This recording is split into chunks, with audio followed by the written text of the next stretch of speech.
It is so good to see you on this foggy day. When it kind of comes like this in the beginning of the morning, and I always wonder how many folks are going to be in church because it's one of those days when it's so much easier. The sun is kind of hidden behind the clouds and all of that, and you kind of wonder how many folks are going to show up because it is so much easier just to put your head down and keep those eyes closed and all of that. This is the last Sunday of our series, Discipleship 101, and we are finishing up the series. And as you may remember, we began the series 4 weeks ago, beginning to read in the very beginnings of Matthew 5, which is the first book of the New Testament. And Matthew 5 is the section of the New Testament, a section of Matthew's Gospel, where Jesus begins to preach what is often referred to as the Sermon on the Mount. And so for the last 3 Sundays and now today, essentially what we have been doing is we have been sitting on the hillside with all the other people of Jesus' time, sitting on the hillside, listening to Jesus talk to us about what it means to be a disciple of Jesus Christ, what it means to be a follower of Jesus Christ. And we've been listening to the teachings of this man who to them was a rabbi, which means teacher, and to us is the Christ. But today I want to start out talking about a guy named Moses. Anybody ever heard of the name Moses? Some of you have? Yeah? Okay. Moses was the guy in the Old Testament, way back before Jesus, the guy in the Old Testament that brought us down the mountaintop, the Ten Commandments. And let me kind of explain. In the Old Testament, the people of Israel, after they left Egypt, they were in slavery in Egypt, and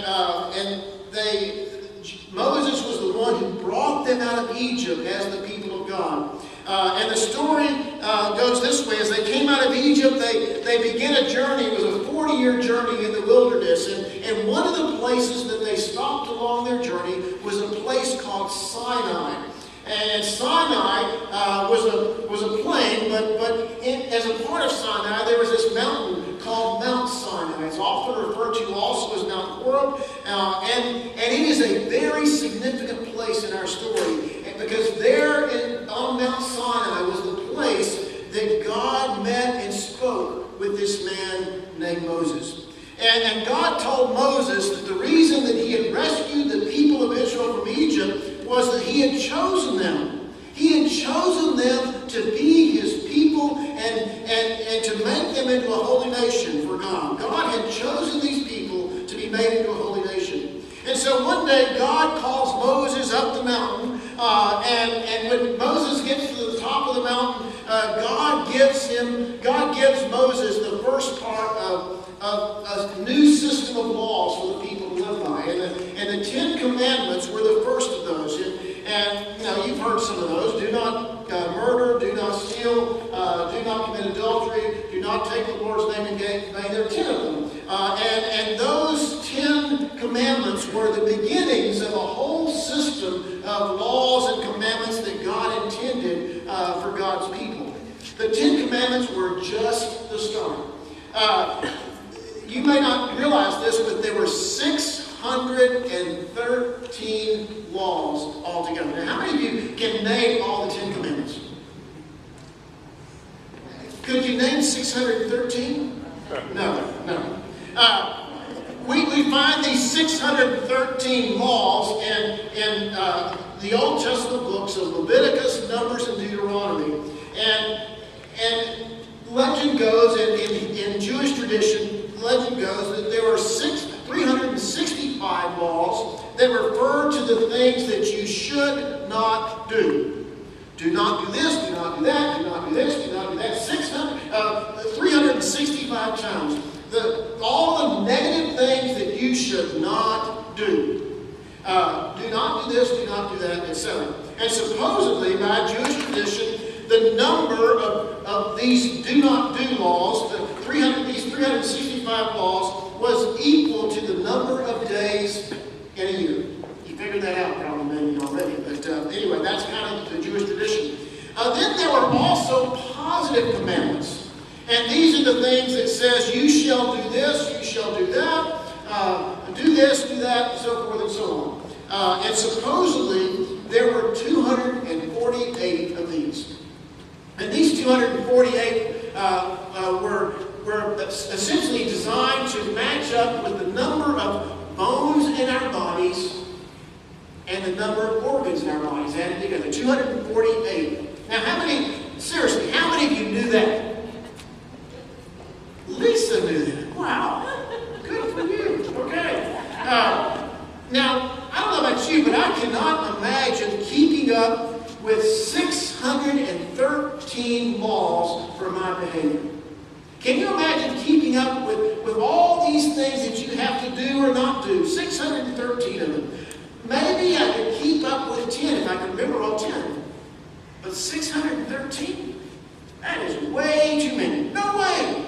So what we have today is we have Jesus sitting on the mountain and telling the people, I've come to offer you a new way.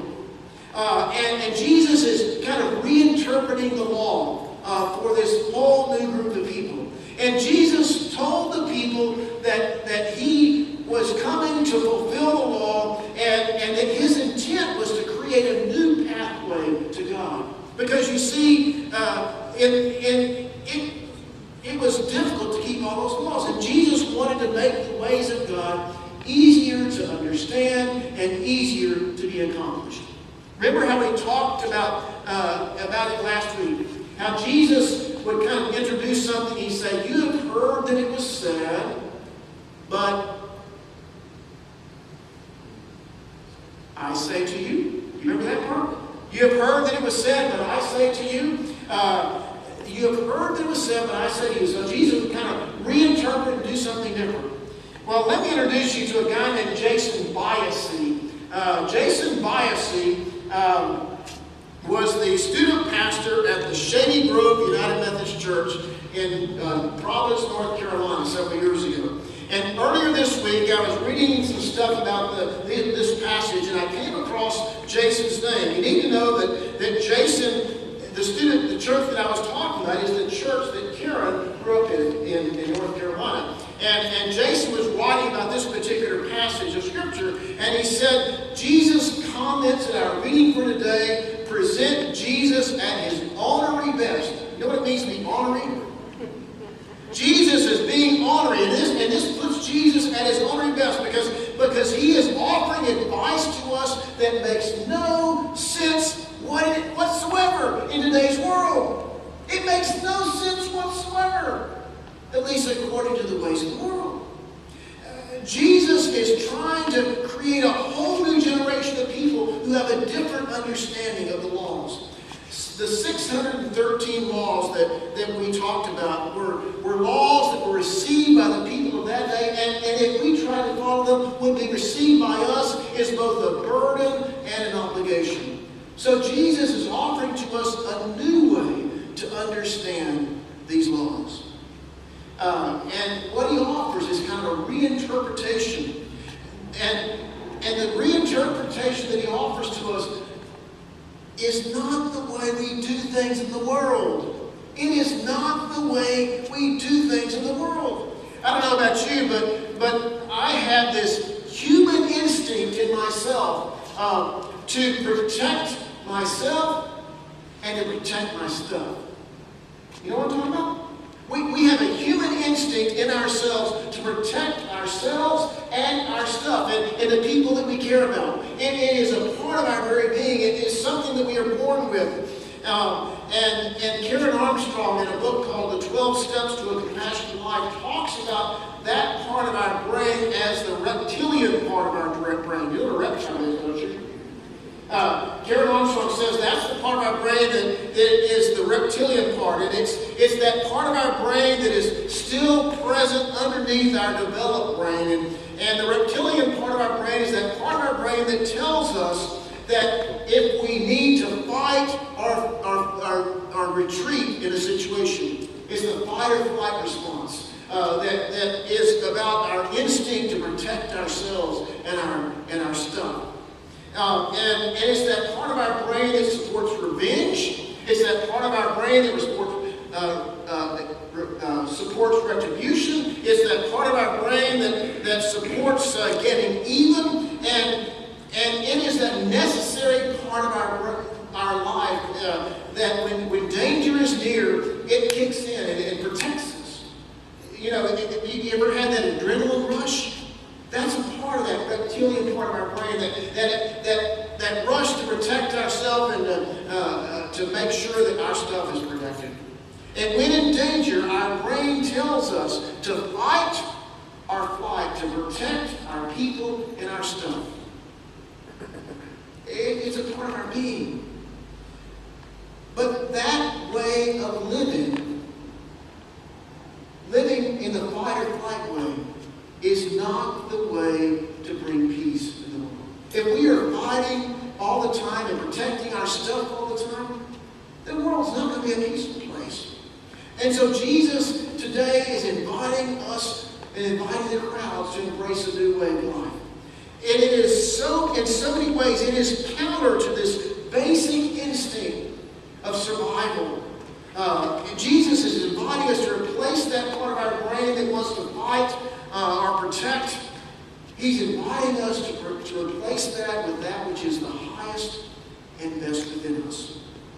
Jesus is inviting us to raise our sights and to join him in a more compassionate and a more welcoming and a more forgiving and a more loving world. Jesus is inviting us to create a new community that is based upon, not on fight or flight, but is based on giving of ourselves, self-giving. And this way is so contrary to our instincts. It is so contrary to our instincts. To some people, it is even bizarre. The title of what we're talking about today is called Bizarre Behavior. And to the world, it is bizarre behavior to do what Jesus is asking us. Because Jesus is asking us, instead of always looking for revenge and always looking to get even and always looking to protect our stuff, Jesus is inviting us to do just the opposite. Just the opposite. Jesus is inviting us to create a new community, a community of respect that is based upon giving of ourselves. Last week, Liana and I took a walk through the neighborhood. Actually, we took a couple of walks. But on one of the walks, we encountered and we visited a woman right here in front of the church who was a concerned resident. And this woman, she talked about her fears. And she talked about how her fears were prompting her to do everything that she could to protect her stuff and to protect her family. And she even went to the point of blaming the church for some of her fears. Because, you see, in her words, we were concerned about those people. Our church was concerned about those people. And so we talked with her, and one of the things that I invited her to do and talk with her about, I said, you know, those people will always be our enemies if they remain as those people. And I invited her to take some time to get to know those people. You know, when you get to know somebody that you fear, and you get to know their story, then that fear just fades away. And so we invited her to do that. I don't know if she will, but when you get to know somebody, you get to know their story, that fear goes away. You see, Jesus said to us, "You have heard it said, but I say to you." Jesus is seeking to deepen the understanding of the law. And for most of us, it is so much more appealing to do it the old way. An eye for an eye, a tooth for a tooth. You know, if you do something to me, I'm going to do something to you. You know what I'm talking about? It is so much easier just to do that. If you come and fight with me, I'm going to come fight with you. I'm going to protect myself, and I'm going to protect my being, and all that And we human beings, we are wired to want revenge. We are wired to get even. But Jesus is inviting us to do something else. Jesus is inviting us to do something else. You know, justice in our world, or at least in Texas, is often swift and exacting. But Jesus brings us another way. And it is a way that is much more difficult to follow. It is so much easier for us to, if somebody hurts us, to go after them and hurt them. It is so much easier to do that, isn't it? That's the way we're wired. But Jesus says that the way of discipleship lies not in retribution, lies not in getting even, but it lies in giving more of ourselves. It requires so much more of ourselves. Jesus invites us to do something that creates a community of love and respect, rather than a community of fear and retribution and getting even. Let me share with you the way Jesus says it in the Message. The Message is a version of the Bible that's written kind of in everyday English. It's not an exact translation, but it's an attempt to get the point across in a way that we might understand more fully. Let me read it to you. Here's another old saying that deserves a second look. Eye for eye, tooth for tooth. Is that going to get us anywhere? Here's what I propose. Don't hit back at all. Billy Joe, did you hear me? Don't hit back at all. If someone strikes you, stand there and take it. Wow. If someone drags you into court and sues you for the shirt off your back, gift wrap your best coat and make a present of it. If someone takes unfair advantage of you, use that occasion to practice the servant life. No more tit for tat stuff. Live generously. You're familiar with the old written law. Love your friend and his unwritten companion. Hate your enemy. We really do good at that, don't we? Jesus says, I'm challenging them.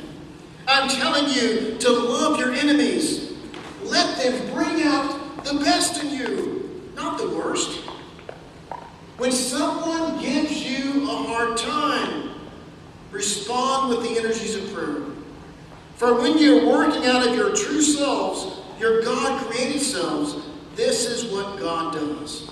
God gives us God's best. The sun to warm and the rain to nourish to everyone, regardless the good and the bad, the nice and the nasty.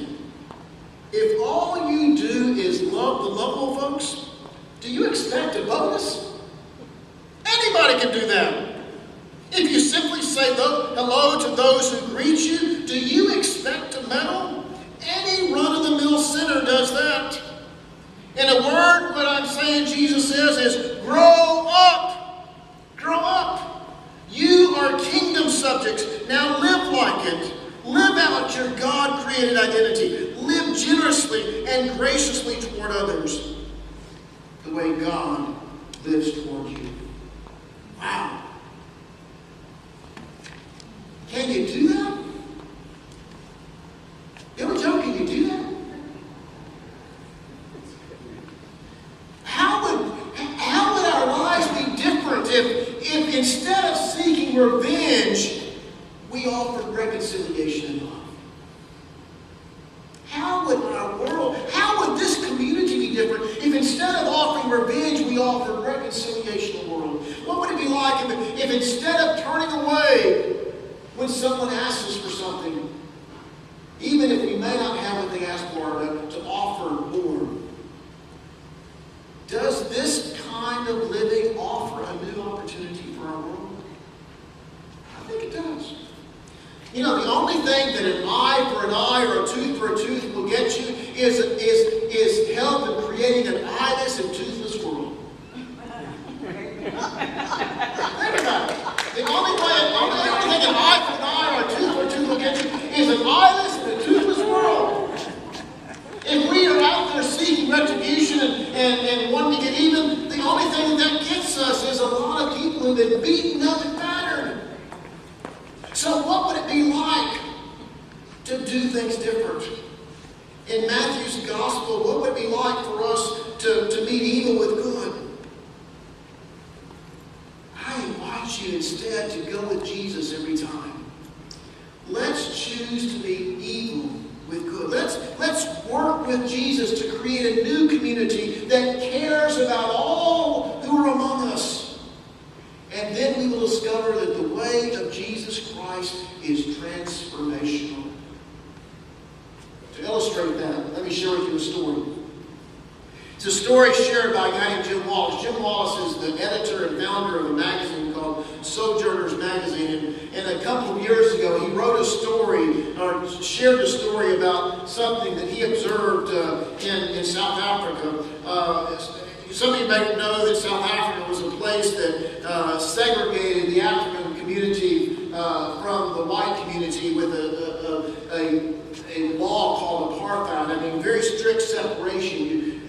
You couldn't mix and you couldn't be with each other. And the Africans were a lower class according to those laws. And you may remember that Nelson Mandela, we talked about Nelson Mandela some weeks ago, became the first African president of South Africa. Well, one of his cohorts, one of the persons who was really working with him to help get rid of apartheid in South Africa was Bishop Desmond Tutu. And the South African government canceled a political rally against apartheid. And what Bishop Desmond Tutu did was to bring everybody inside to St. George's Cathedral and to lead a worship service of prayer for South Africa.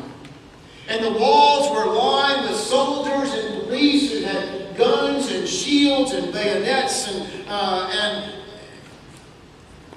and they were ready to shut that worship service down. And Bishop Tutu got up and spoke to the crowd and spoke of the evils of the apartheid system. And he talked about how the rulers and the people in power in South Africa had propped it up and that it was doomed to fail. And he pointed his finger at the police. Can you imagine being in here today and this place is lined with police and soldiers, people with guns and shields and bayonets, just ready to do anything to stir up and hurt what we are talking about here today. Anyway, Bishop Tutu pointed a finger at the police who were there, the soldiers who were there. He said, "You may be powerful. You may be powerful, very powerful, but you are not God. You are not God. God cannot be mocked. You have already lost." And then in a moment of incredible tension, people were afraid what was going to happen because of what he had just said. What was going to happen? Were they going to rush in and take over? Then Bishop Tutu seemed to soften. He came down out of the pulpit and he flashed a radiant Bishop Tutu smile. And he began to kind of bounce up and down with glee. And as he bounced up and down in glee, he said, "Therefore, since you have already lost, we are inviting you to join the winning side." He was speaking to the white soldiers and police who lined the walls. You are invited to join the winning side. And the crowd roared, and the police and the soldiers melted away, and everybody began to dance. You know, the price of hating other human beings, think about it. The price of hating other human beings is that we lose ourselves in the process. The price of hating another human being is that we lose ourselves in the process. And Jesus calls us to experience perfection and love in this life by loving each other. Jesus says, "Be perfect, therefore, as your God in heaven is perfect." What does that mean? Jesus is inviting us to love one another even those persons among us who we fear. Jesus is inviting us to love one another as God loves us. So I invite you to learn how to love your enemies. Learn how to love those who draw fear and who bring fear to your hearts. Get to know those folks. Learn their story. Learn how to love your enemies so that you will no longer return evil for evil. This week, what I invite you to do in terms of assignment, if you come across a situation which stirs up in you fear, if you come across a situation which stirs up in you retribution or getting even, I invite you to stop for just a second and figure out how in this situation can I offer love and blessing rather than getting even and retribution. This is the love that God made us for. This is the love that God shares with us. It is a love for all of God's children.